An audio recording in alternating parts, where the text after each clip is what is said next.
Bismillahirrahmanirrahim. Maliki yaumiddin. Iyyaka na'budu wa iyyaka nasta'in. Ihdinas siratal mustaqim, siratal ladzina an'amta 'alaihim ghairil maghdubi 'alaihim waladdallin. Amin.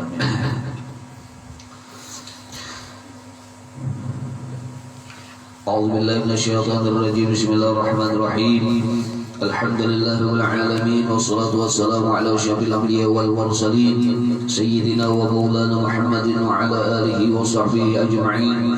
Qala subhanaka la ilma lana illa ma 'allamtana innaka antal alimul hakim. La haula wa la quwwata illa billahil 'aliyyil 'azim. La haula wa la quwwata illa billahil 'aliyyil 'azim. La haula wa la quwwata illa billahil 'aliyyil 'azim. Rabbi shrah li sadri wa yassir li amri wa hlul 'uqdatam min lisani yafqahu qawli. Masih di halaman 6 di bawah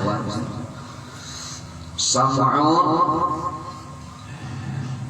Jadi sifat Allah yang selanjutnya yang wajib kita ketahui adalah sam'un atau sama'. Itu arti sama' atau sam'un artinya adalah mendengar. Maka mustahil tuli. Dalilnya firman Allah Ta'ala, wallahu sami'un alim. Artinya bermula Allah Ta'ala yang amat mendengar dan amat mengetahui.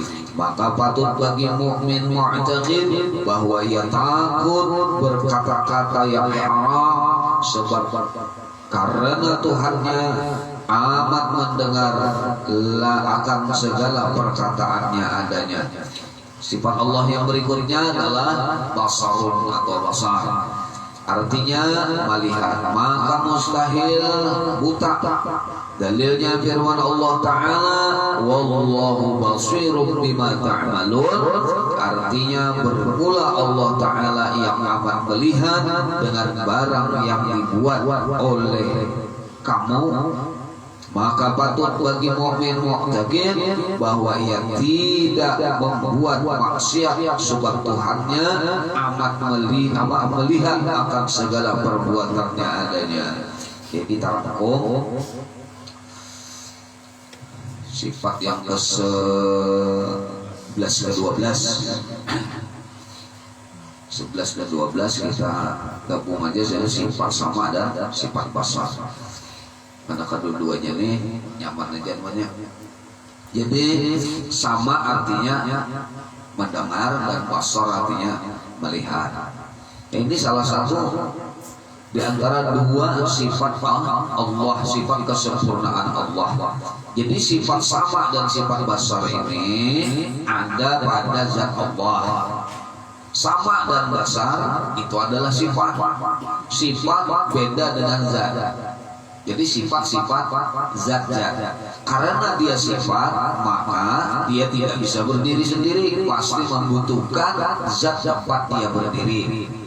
Nah, lalu Allah Subhanahu wa Ta'ala adalah zat yang memiliki sifat, yaitu antara lain dua ini, yaitu sama dan basar. Kalau Allah Ta'ala tidak memiliki sifat sama dan basar, berarti dia memiliki kekurangan. Kalau dia memiliki kekurangan, berarti sudah tentu dia tidak memiliki kekuasaan. Nah, karena tidak memiliki kekuasaan, maka dia lemah. Karena kalau dia lemah, berarti dia alamnya tidak bakalan terjadi. Kalau alam tidak terjadi, maka itu mustahil karena alam sudah ada. Dengan demikian natijahnya adalah, kesimpulannya adalah bahwa Allah sah bersifat, memiliki sifat sama dan bersifat basar. Itu aja kadang-kadang. Artinya Allah itu kada boleh kurang sedikit pun. Jadi yang namanya Tuhan itu tidak memiliki kekurangan sedikit pun. Dan perlu diketahui, Allah melihat, Allah mendengar, tidak menggunakan alat. Kalau kita, alat pendengaran kita telinga, alat melihat kita adalah mata. Kalau Allah itu melihat dengan zatnya.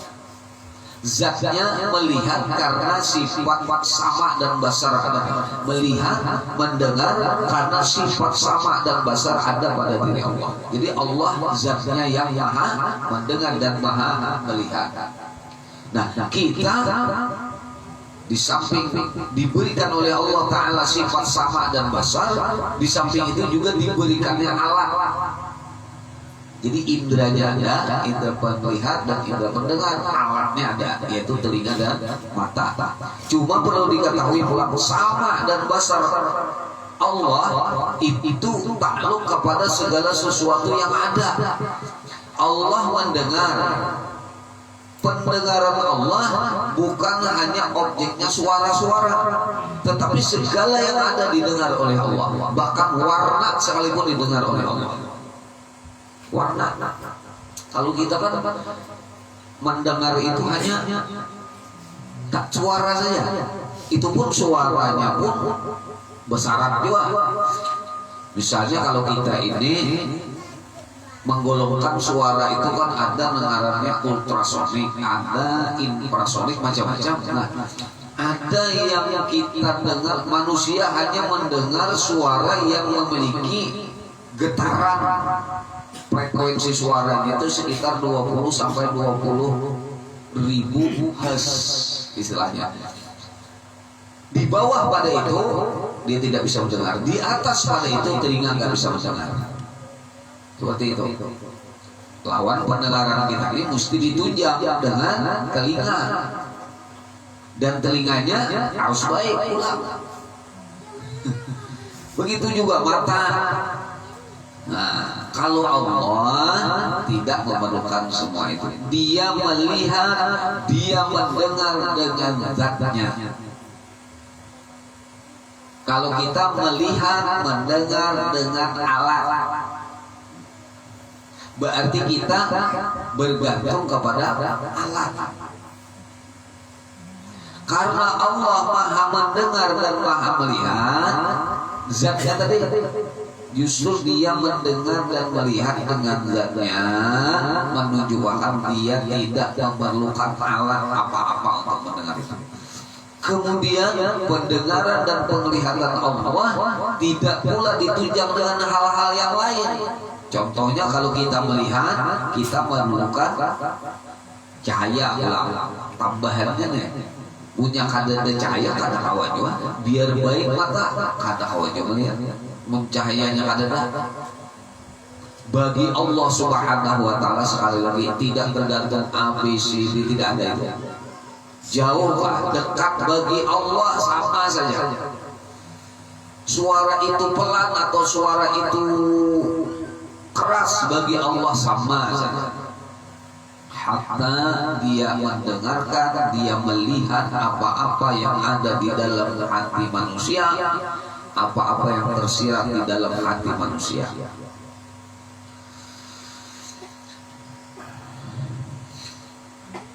Nah itu.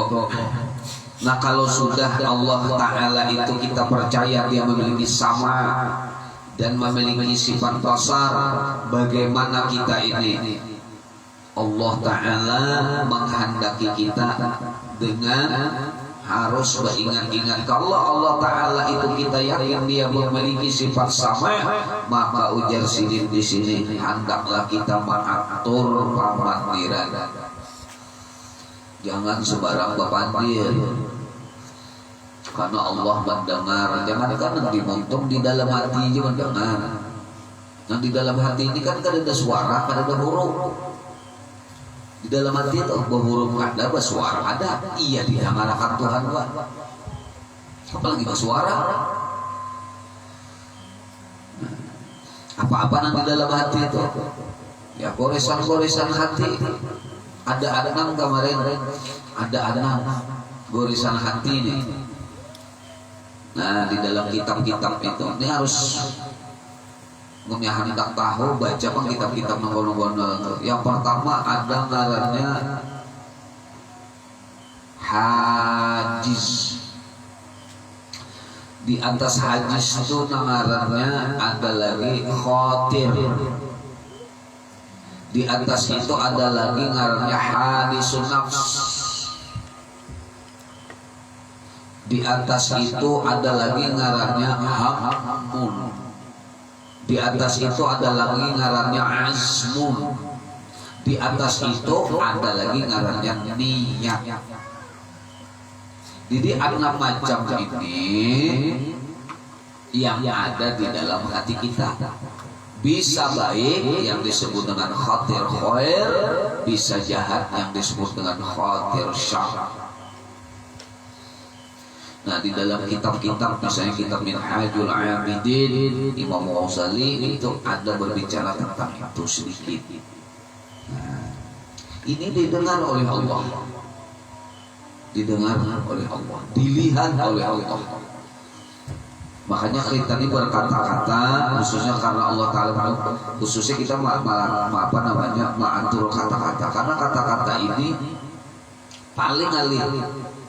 Ilang itu paling alih diatur sampai guring juga pandir megau. Ilangnya paling alih, urangnya garing, urangnya tuh garing karena kau apa-apa, buntungnya tuh bisa mantap, tangannya kada kau mantap, batisnya kada kau menyempak, buntungnya tuh bisa mantap, dan buntungnya itu bisa malukai sampai bertahun-tahun gak ada api-api. Urang nang di pandernya itu. Nah, di antaranya dusta, di antaranya mengejek, di antaranya melakukan fitnah, di antaranya melakukan sumpah palsu.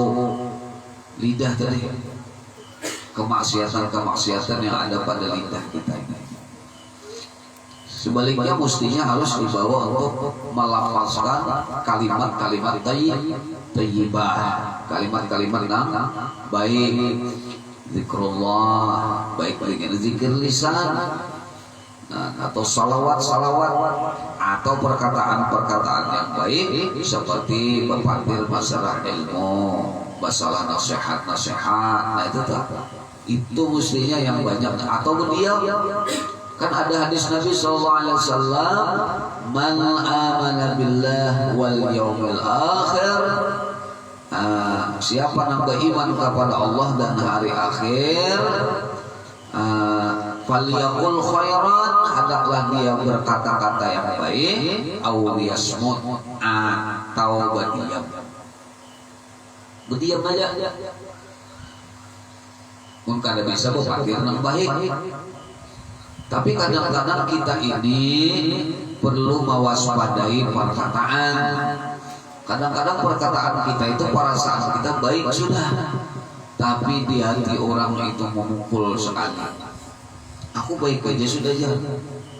Banyak di antara ini kita berpikir ini bukan hanya masalah yang dengan pilihan kata-kata, tetapi dalam berpandir itu banyak yang melibatkannya. Pertama, muha. Ya Allah, pandiran baik, tapi muha, kena menceleng-celeng, nah itu mempengaruhi dua.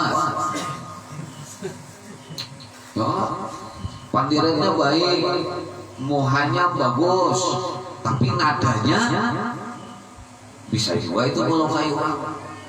Ini orang-orang ahli sufi, orang-orang ahli tasawuf betul-betul memperhatikan perkataannya ini. Makanya disebut kalam, perkataan.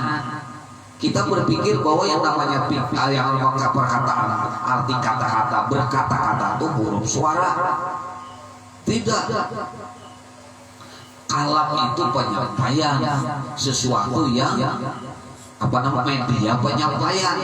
Namanya arti kalam itu media penyampaian. Berkata-kata, menyampaikan sesuatu. Orang bisu dia nggak bisa berkata-kata, tapi dia bisa menyampaikan sesuatu lewat isyarat. Itu juga kalam.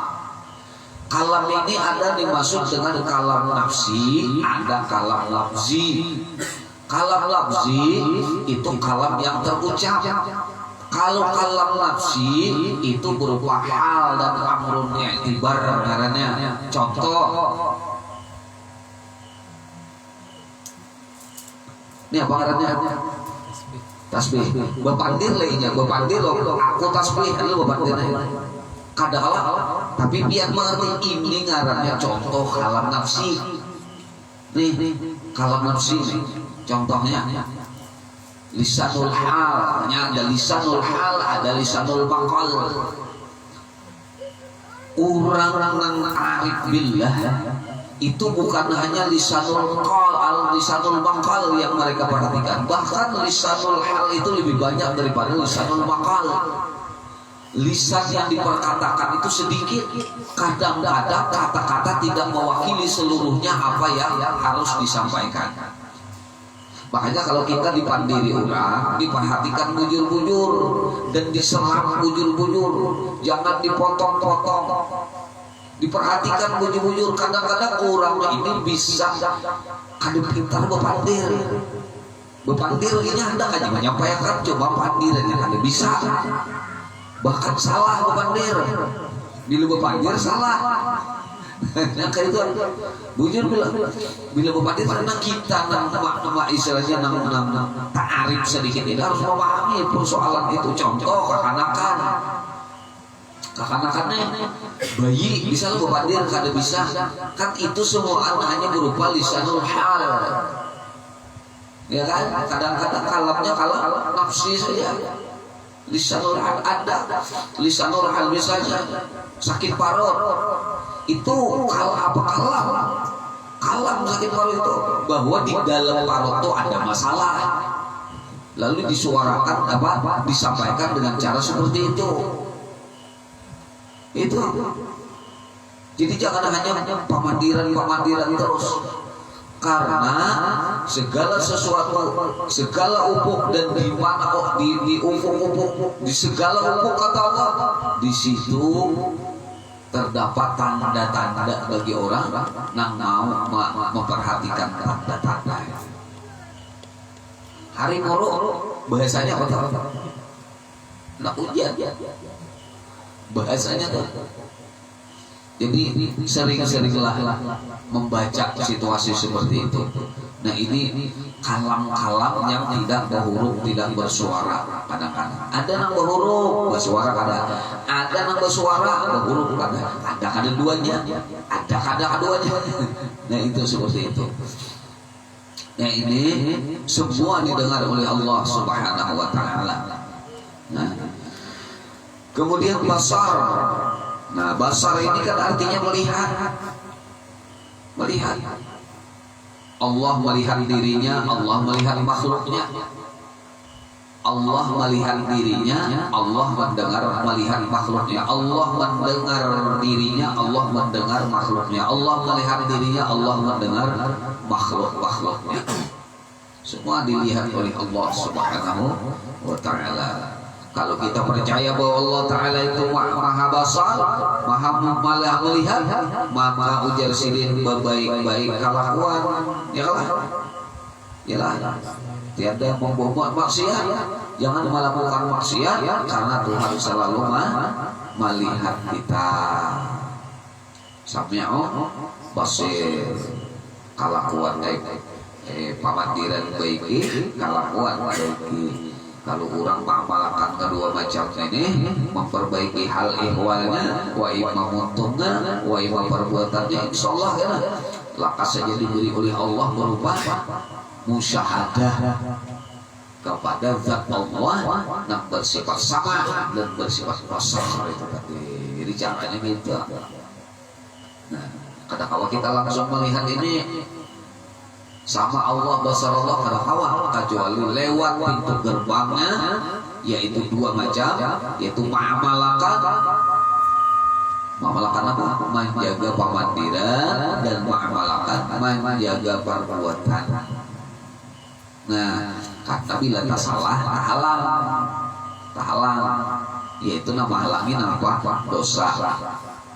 Bila kita berpandir pada kakaruan dosa itu menyebabkan kita terhalang dari perasaan hati musyahadah kepada Allah yang maha melihat, Allah yang maha mendengar. Kemudian kalau maksiat-maksiat itu dosanya juga menghalangi bagi kita untuk musyahadah hati kita kepada zat Allah yang basar. Ini kan nangka kayak ini rumusnya cuma pengetahuan.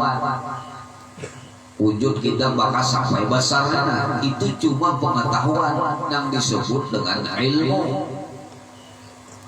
Nah, ilmu ini hendaknya mendatangkan keyakinan. Keyakinan itu harus datang di diri kita. Ulun sudah meresahkan kemarin. Apa beda ilmu dengan keyakinan? Nah, jadi ilmu samata lawan ilmu yakin. Berbeda tuh. Jadi keyakinan itu apabila kita sudah merasakan di dalam hati. Merasakan apa? Merasakan hakikat itu, merasakan kebenaran itu. Piat seumuran kada suah melihat durian mekesahnya. Lalu diberi orang, tak diberitahu orang tanda-tanda durian. Di Kalimantan ada buah namanya durian. Piat seumuran misalnya kada suah dengar tahu loh durian ya. Durian itu kayak apa aja? Lalu diceritakan orang berduri besarnya kayak kawalan, ada hapatannya, ada lunaknya, harum baunya, nyaman rasanya, manis dan macam-macam itu sudah. Nah itu kita hafal, itu ngarannya ilmu sih. Imbah itu ada lagi orang membawakan gambarnya. Karena kita sudah tahu ciri-ciri durian tadi lewat habar tadi. Lalu ada orang membawa gambar durian, ini gambar apa? Langsung aja kita mengatakan itu gambar durian kita. Karena kita sudah tahu ciri-cirinya dari ilmu tadi. Nah ini masih samar. Nah paling hebat itu adalah memakan duriannya. Itu ada orang lagi sudah memakan duriannya. Beda lah. Tadi yang pertama tadi hanya berdasarkan tanda-tanda. Yang kedua berdasarkan gambar. Jaka bahasa itu musyahadah sudah dan gambar tadi. Kemudian yang ketiga bukan hanya musyahadah tapi merasakan lauk lawan si durian tadi. Nah hebatnya. Tiga tingkatannya. Tiga tingkatannya. Makanya di dalam tasawuf itu tazkiyatun nafs, membersihkan hati itu ada tingkatannya tiga. Yang pertama ngarannya takhalli membuang yang ada baik. Nah itu yang pertama tadi jalannya ilmu. Kemudian yang kedua memasukkan yang baik ngarannya tahalli, itu ngarannya musyahadah. Dan yang terakhir ngarannya tajalli, itu yang disebut dengan gaul tadi, merasakan begitu. Pahamlah. Nah tiga tingkatan benar.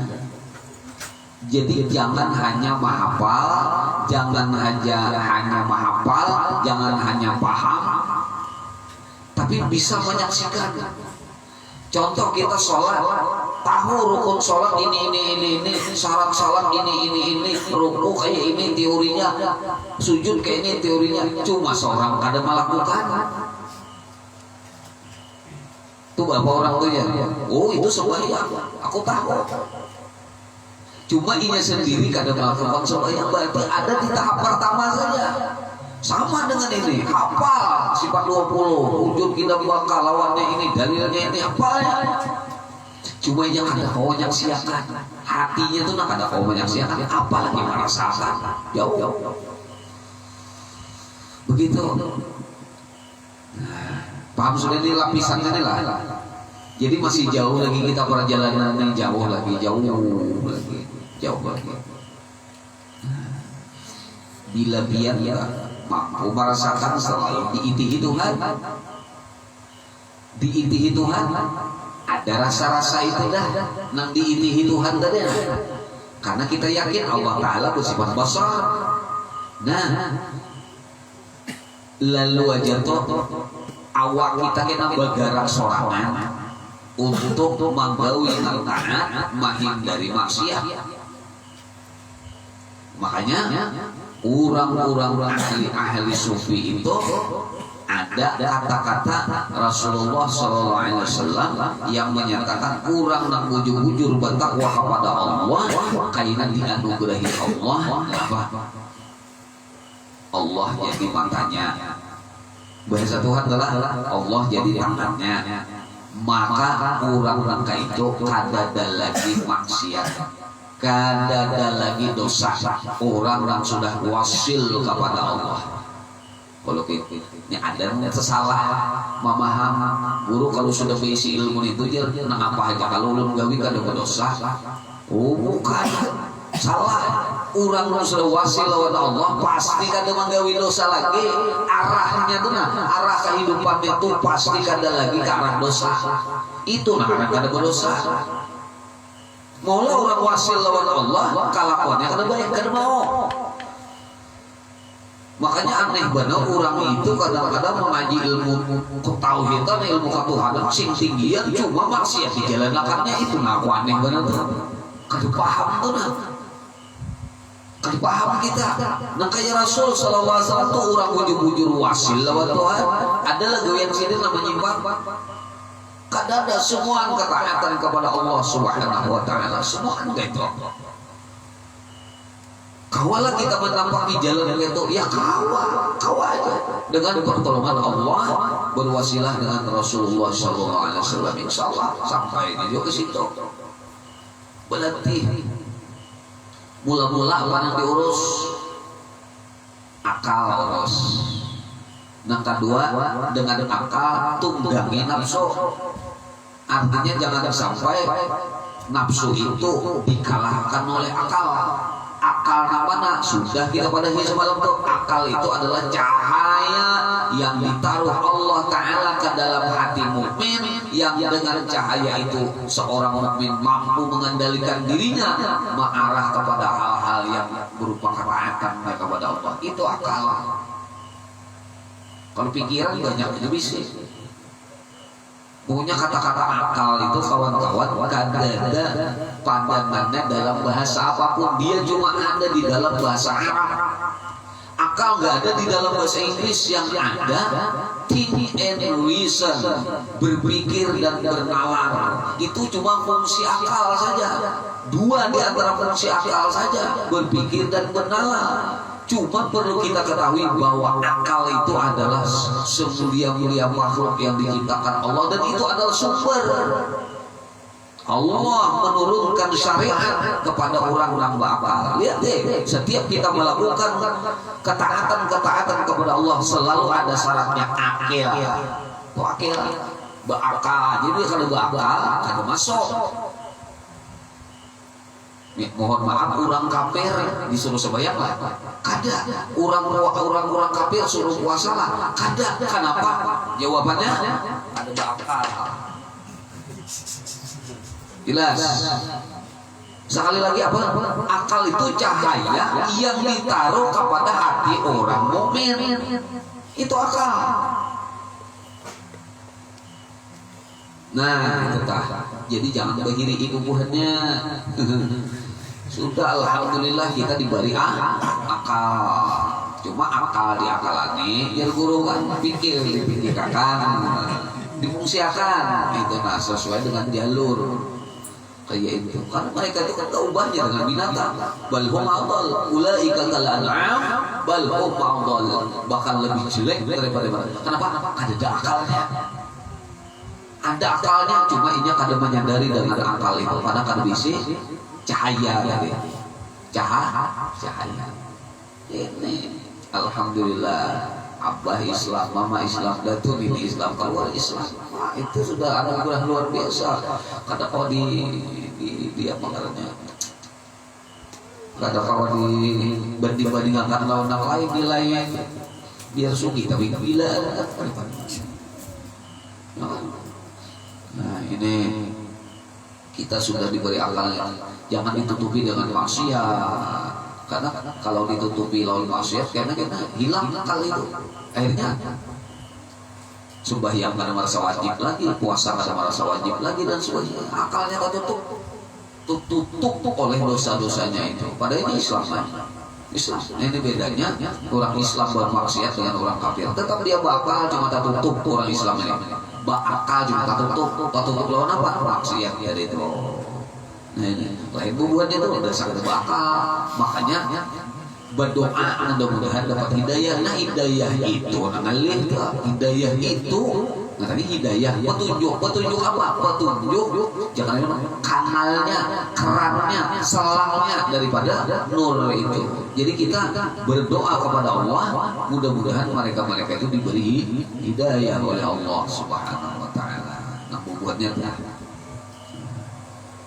nah sampai sini aja dulu kesimpulan bahwa sama dan basar ini hanya milik Allah, yang ada pada diri kita ini hanya berupa pelajarannya saja, iktibarnya saja, supaya kita mengenal bahwa Allah lah yang sama dan basar itu hanya Allah Subhanahu wa taala. Perbaikilah perkataan kita, perbaikilah kelakuan kita, mudah-mudahan kita mampu merasakan dengan dalam-dalamnya dalam hati kita bahwa Allah betul-betul terus mengawasi kita dalam bentuk penglihatannya, dalam bentuk pendengarannya. Amin ya rabbal alamin. Hadanallahu kama ajma'in wa bil taufiq wal hidayah wa a'udzu. Wassalamualaikum warahmatullahi wabarakatuh.